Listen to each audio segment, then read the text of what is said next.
যতক্ষণ না আমরা বাইতুল্লাহ দেখি ততক্ষণ পর্যন্ত কি তালবিয়া পড়বো। বাইতুল্লাহ দেখা পর্যন্ত তালবিয়া মুখে থাকে। This is our identity. 2 নম্বর বিষয় হলো আমরা মসজিদে ঢোকার সময় কোন পা দিয়ে ঢুকবো বলে তো? ডান পা দিয়ে। ডান পা দিয়ে। এটা কোনোভাবে যেন মিস না হয়। এই জন্য মিস যেন না হয়, কারণ আমরা হয়তো ইমোশনাল হয়ে যেতে পারি, কোন পা যে আগে দিচ্ছে এটা মনেও না থাকে। অতএব এই ব্যাপারে খুবই সাবধান থাকা উচিত। ডান পা দিয়ে ঢোকার সময় একটা দোয়া আছে না? কি দোয়া আপনারা জানেন তো সবাই? আউযু বিল্লাহিল আযীম ওয়া বিওয়াজহিল কারীম। এটাও আছে, ঠিক আছে। এর আগে আরেকটাও আছে, বিসমিল্লাহ ওয়াস সালাতু ওয়াস সালামু আলা রাসূলিল্লাহ আল্লাহুম্মা ইফতাহলি আবওয়াবা রাহমাতিকা। যদি অত লম্বা না পারেন, বিসমিল্লাহ ওয়াস সালাতু ওয়াস সালাম সবাই তো পারে। এরপর হচ্ছে আল্লাহুম্মা ইফতাহলি আবওয়াবা রাহমাতিকা, এটা পড়ে নেব। এরপর হচ্ছে আউযু বিল্লাহিল আযীম ওয়া বিওয়াজহিল কারীম ওয়া সুলতানিহিল কদিম মিনাশ শাইতানির রাজিম। পারলে ভালো, না পারলে কোনো সমস্যা নেই। এতে ওমরা বা হজের কোনো ব্যাঘাত হবে না, এর মধ্যে কোনো মানে কোনো ত্রুটি বিচ্ছুত হবে না। তো ঢোকার আগে যদি আপনারা চান আপনাদের জুতা খুলে নিতে পারেন, জুতা পরেও করা যায়। যেমন আমি জুতা পরে করি, ঠিক আছে? তো আপনি জুতা পরেও করতে পারেন। জুতা খোলা আর না খোলার মধ্যে কোনো কিছু নেই। নিশ্চিত করতে হবে জুতার মধ্যে যেন কোনো ময়লা না থাকে। সবাই তো স্যান্ডেল আছে, তাই না? বন্ধুর তো জুতার কোনো প্রবলেম নাই, ব্রাদারদের স্যান্ডেল হতে হবে। স্যান্ডেল মানে হচ্ছে কেবল গোড়ালিটা যেন খোলা থাকে। গোড়ালি যদি ইয়ে থাকে, ঢাকা থাকে, তার মানে হলো কি এটা তখন আর হবে না, তখন তাহলে দম দিয়ে দেবে। আচ্ছা, এরপর আপনি কিন্তু বাইতুল্লাহ দেখবেন। বাইতুল্লাহ দেখার পর মহিলাদের তো দুহাত তুলে- এগুলো তো ঠিক আছে, ক্যাশ থাকলে তো না, সমস্যা। এটা আপনাদের বন্ধের কোনো সমস্যা নাই, আপনি কেন থাকবে মনে। আচ্ছা, তাতে সমস্যা নেই, তাহলে ইয়ে করতে কিন্তু গোড়ালি আপনার থাকা দরকার নেই। বোনদের সাথে মহিলাদের সমস্যা নেই। ব্রাদারদের সাথে গোড়ালি সম্পর্ক, সিস্টারদের সাথে গোড়ালি কোনো issue নেই। আচ্ছা, সিস্টাররা তাদের নিজের মতো করে ড্রেস পরবে।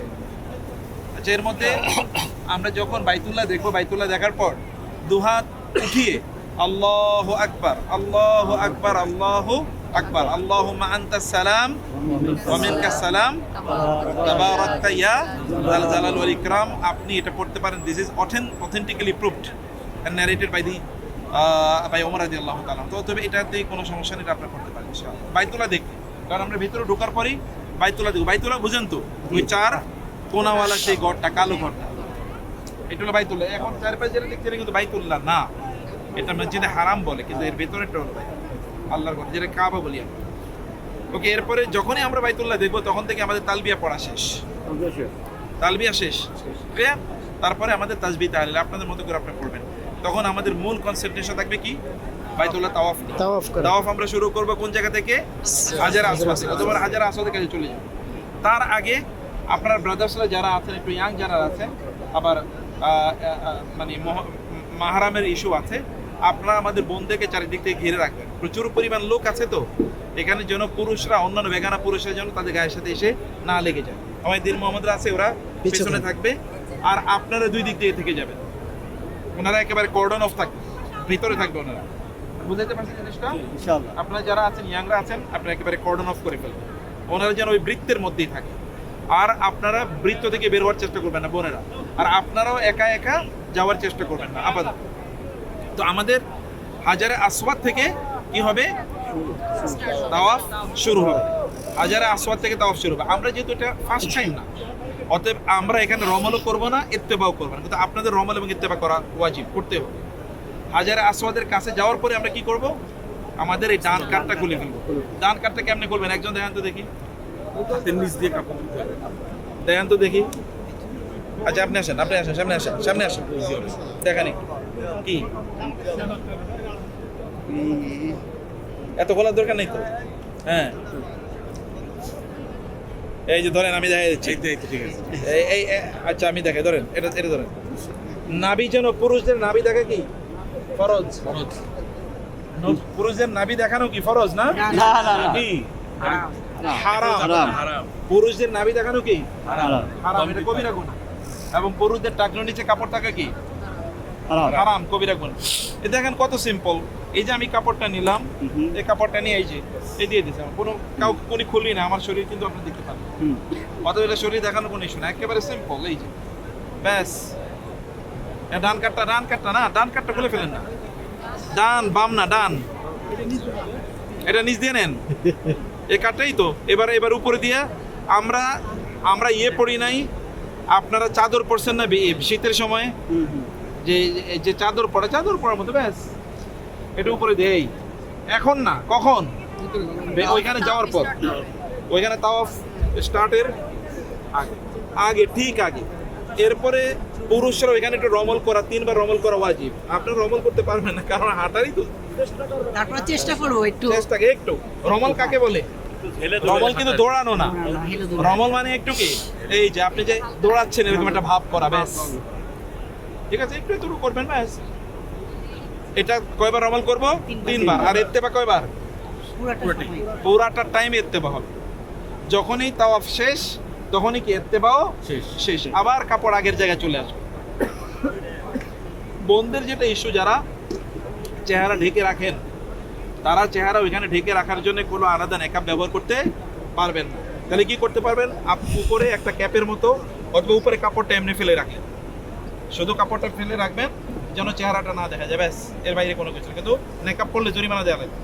কিসে জরিমানা? দম হলে জরিমানা। দম মানেই জরিমানা, পেনাল্টি। কোনো সমস্যা নেই।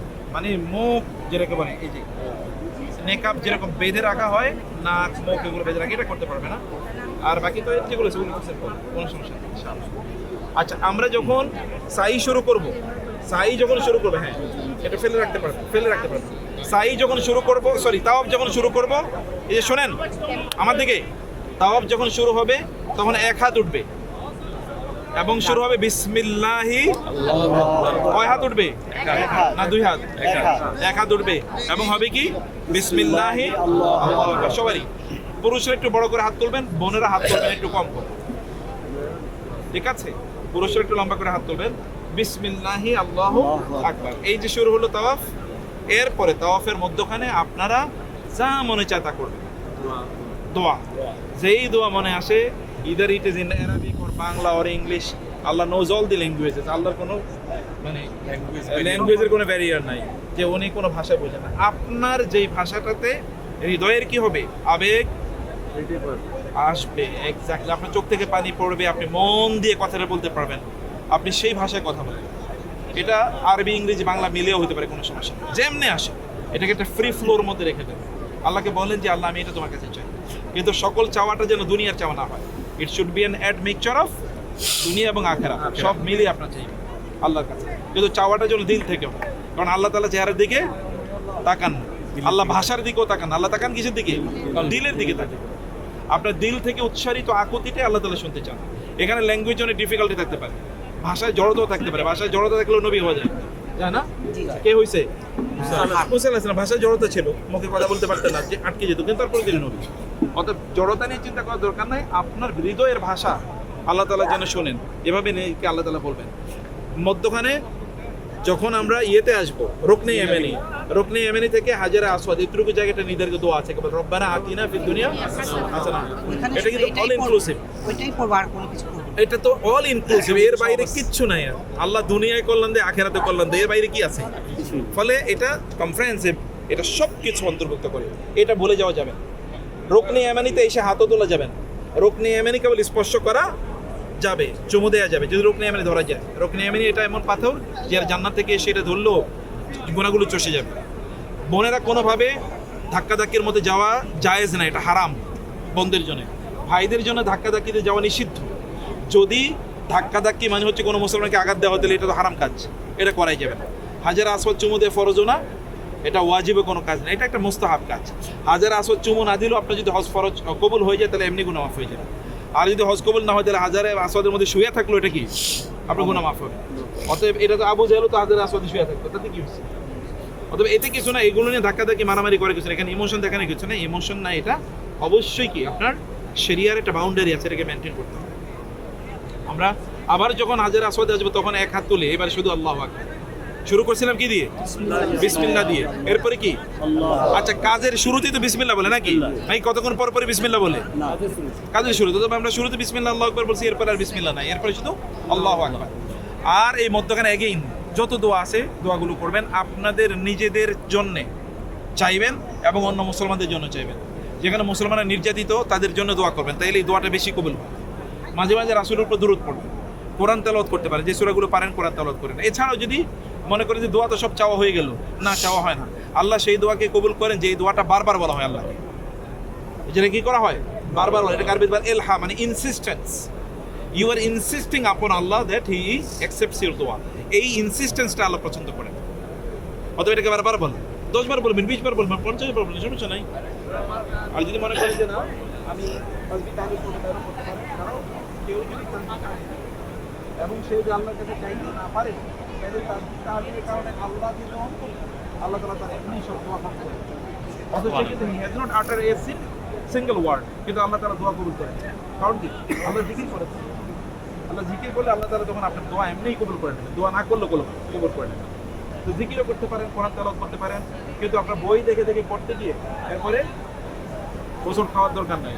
কারণ বইতে লেখা আছে একটা, আপনি পড়তেছেন আরেকটা। বইতে লেখা আছে আল্লাহ তুমি দুনিয়ায় কল্যাণ দাও, আর আপনি পড়তেছেন আল্লাহ দুনিয়া ধ্বংস করে দাও। কারণ আরবিতে বর্ণের উপর কি আছে, বর্ণের উচ্চারণের উপর অর্থ আছে না। প্রোনাউন্সিয়েশন আরবি ভাষা সবচেয়ে গুরুত্বপূর্ণ। এটা প্রোনাউন্সিয়েশন মিস্টেক হলে কিন্তু অর্থ ভুল হয়। যেমন আলহামদু, সকল প্রশংসা, আলহামদু সকল তেনা নেকড়া আল্লাহর জন্য, যেটাকে বলে আলহামদু আর আলহামদু।